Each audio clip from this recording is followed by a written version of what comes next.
Hi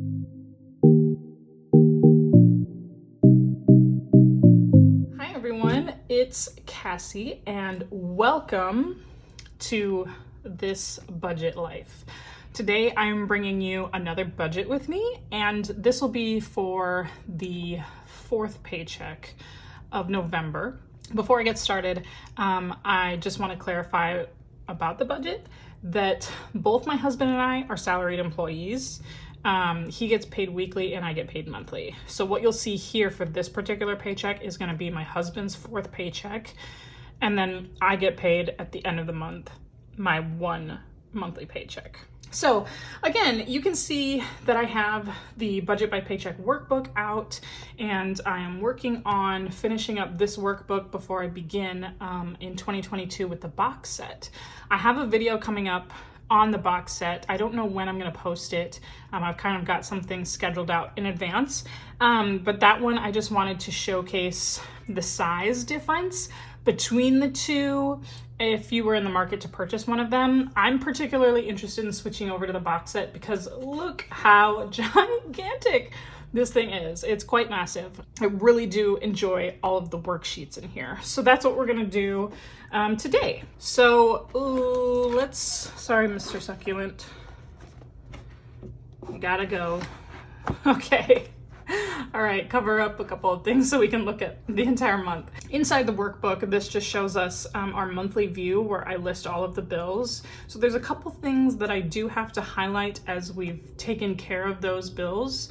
So this particular subscription has come out, the Mandy Lynn Plans one, but all of my other bills for the past week have been highlighted. This is for the November paycheck bill tracker. Let's get that squared up. Okay, now my fun friend can come back. And you can see that I've already written down preemptively what I thought my budget would be. And then I'm gonna use my purple pen. I did bring my white out. I had the pencil last time, but I never actually went back. And put the purple pen over the pencil.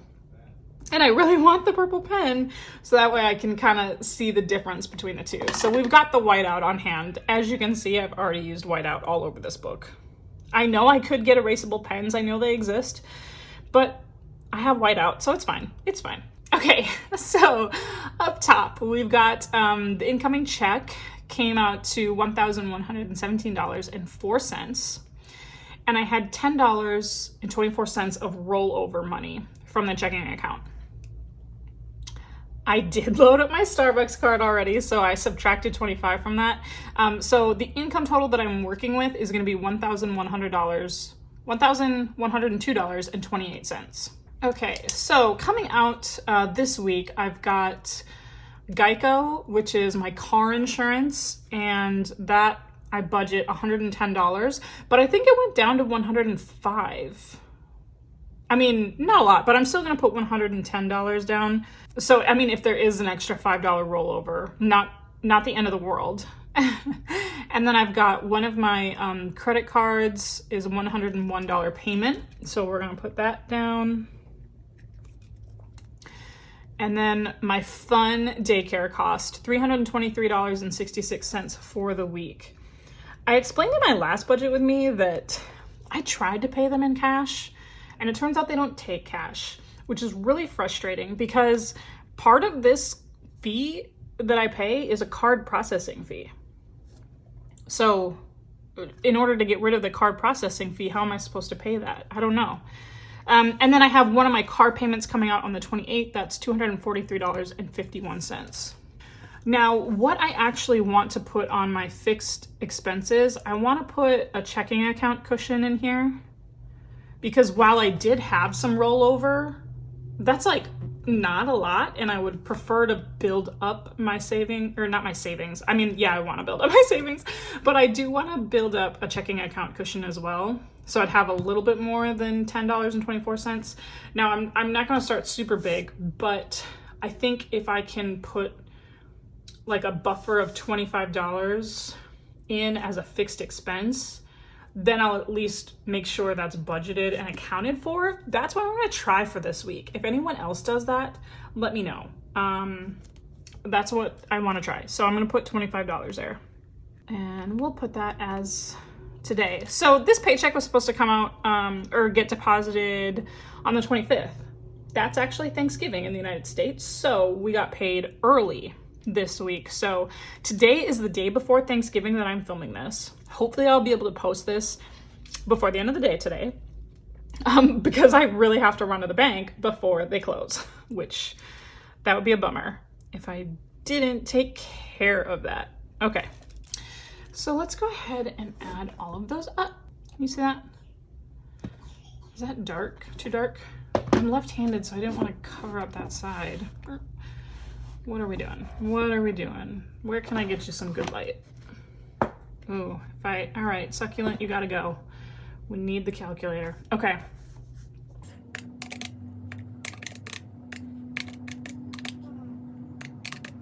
And that comes out to $803.17.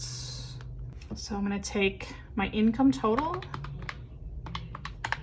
subtract my bill total.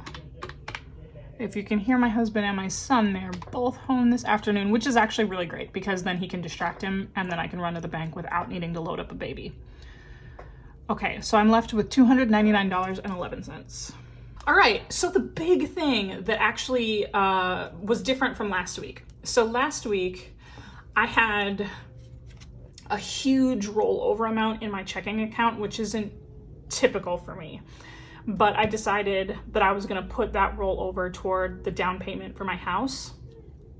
Well, you know, this week things happened. I decided that I did want to take some of that rollover money and go to Costco because we didn't have that much groceries.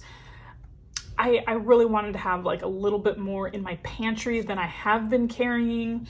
I mentioned in one of my videos last week that we were caught in Austin, Texas by that huge ice storm last year. And I really don't want to be caught in that situation again. Yes, Texas can melt ice pretty quickly, but it took like a week for the ice to melt here, which is very rare. And I grew up in the north, so it wasn't the cold that bothered me, but the fact that none of the roads could get supplies here. That was the biggest problem for me last year, and I just don't want to do that again. So going into the winter time, we're coming up into the month of December, January, I wanted to have a little bit more in the pantry, so I made that choice to transfer some money from that rollover that I put in for my down payment toward my grocery bill and went to Costco. All that to say is I budgeted $80 for groceries. I don't actually need that much in groceries this week. What I think I'm gonna do is I think I'm gonna cut that down to, I mean, maybe let's just like put 25 in there. Because I mean, if I need to like quick run out and grab something, I'll have a little bit left. So I'll put 25 in my grocery envelope. Gas, I'm going to put at 50 again, and then we'll split it between my husband and myself and do 25 for each of us. My beauty and health envelope, that one, I'm gonna come back and have a think on that one. Starbucks, so I already did take out Starbucks and load up my Starbucks app. So I don't need an extra 30 down here. I'm just gonna load up an extra $5 so I can have my $30 for the week accounted for. No eating out because it's a holiday week. Miscellaneous, I'm not gonna give anything. So the real question is, what am I gonna do with the rest of these envelopes? Okay, so that looks like it's $80 that I'm gonna pull out for these particular envelopes. So yeah, my dog, I'm gonna put 20 in, beauty and health. I am still gonna put a 20 in because that's a combined envelope for my husband and myself. So he gets a haircut monthly. I don't get my hair done monthly, but I did go and get my hair dyed. So I have to get color safe shampoo. I totally forgot about that whole expense. Like, it's been so long since I colored my hair. I had a baby and decided to treat myself, and I stuck with my appointment. I was kind of umming and ahhing of whether or not I was gonna stick to that appointment. And I did keep it. The good news is that it didn't cost as much as she quoted me. So yay, I budgeted super high for that. I had a little bit of extra rollover. I got my son an extra can of formula last week, but there's still a little bit in that envelope. So I'm just gonna keep it at 20. All that to say is I'm gonna keep it at 20 so that way I can keep building that up. I do sometimes have to get color safe shampoo. I mean, my shampoo right now is fine, but she kind of scared me because my hair is super dark and we had to lift it super light. So anyway, I want to get some shampoo, and then I have to get my eyebrows waxed. So that'll come out sometime. My son, I'm going to put $20 back in that envelope, and I'm going to start building up my household envelope because I need to get some laundry detergent and laundry stain remover because I have a baby.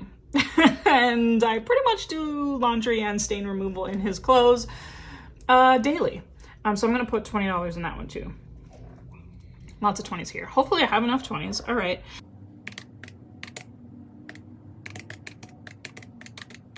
That came out to $168. Oh.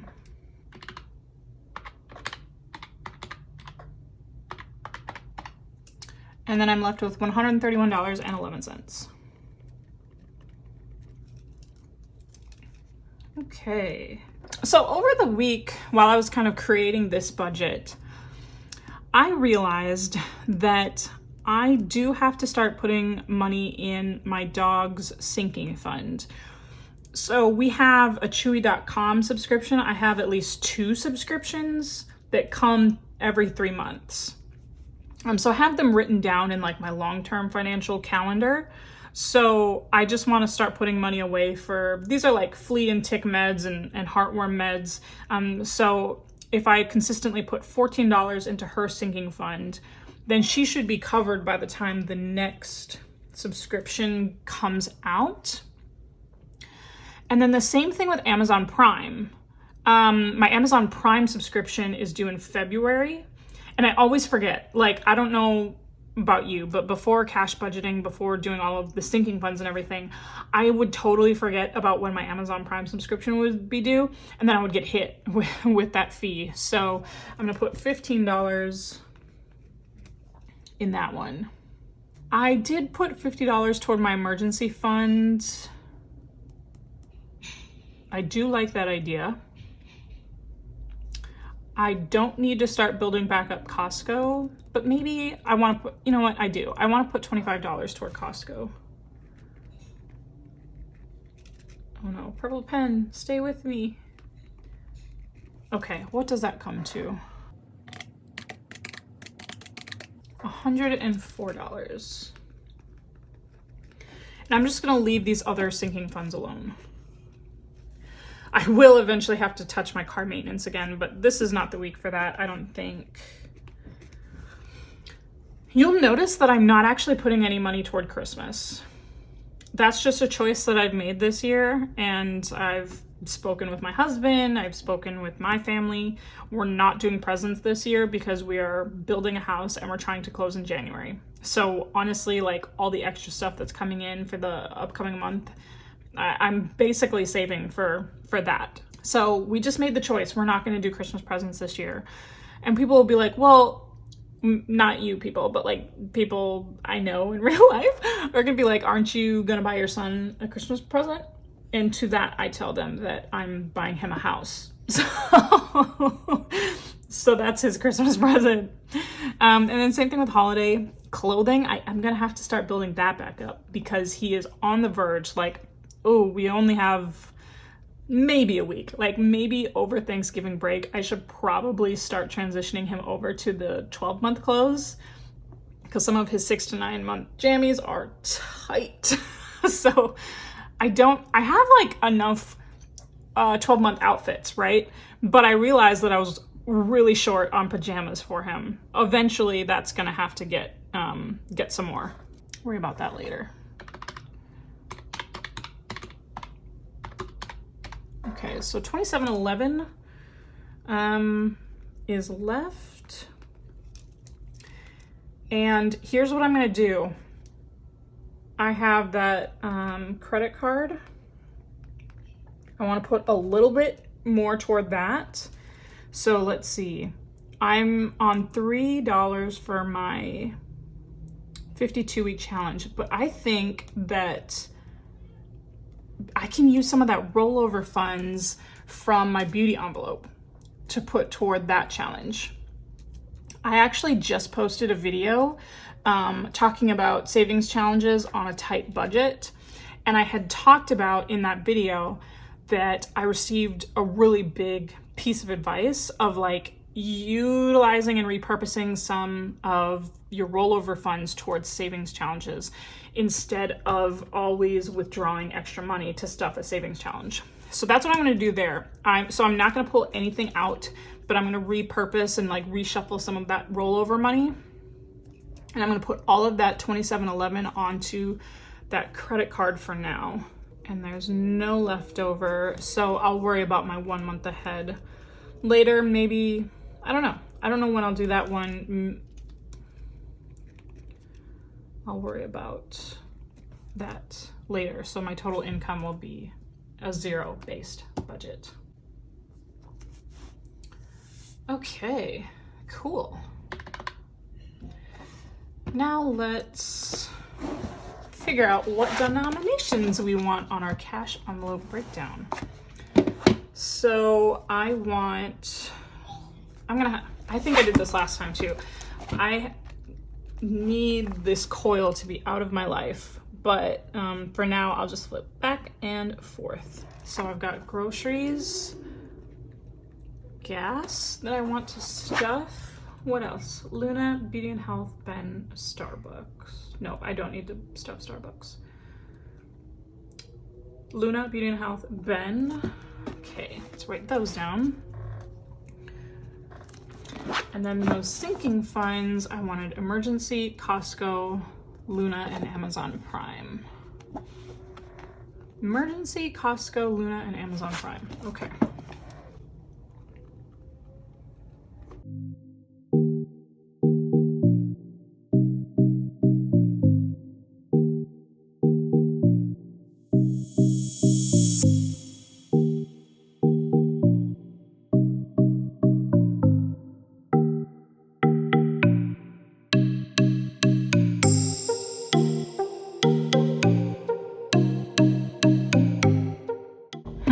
I'm missing something.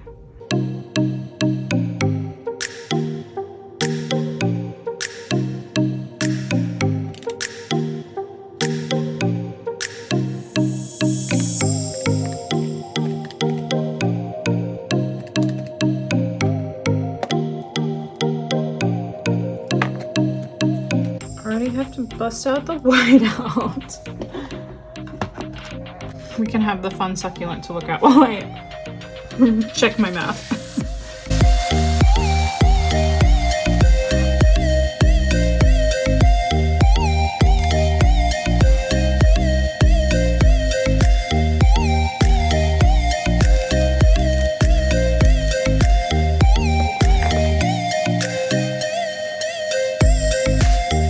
So that still comes to $259. Perfect. Check.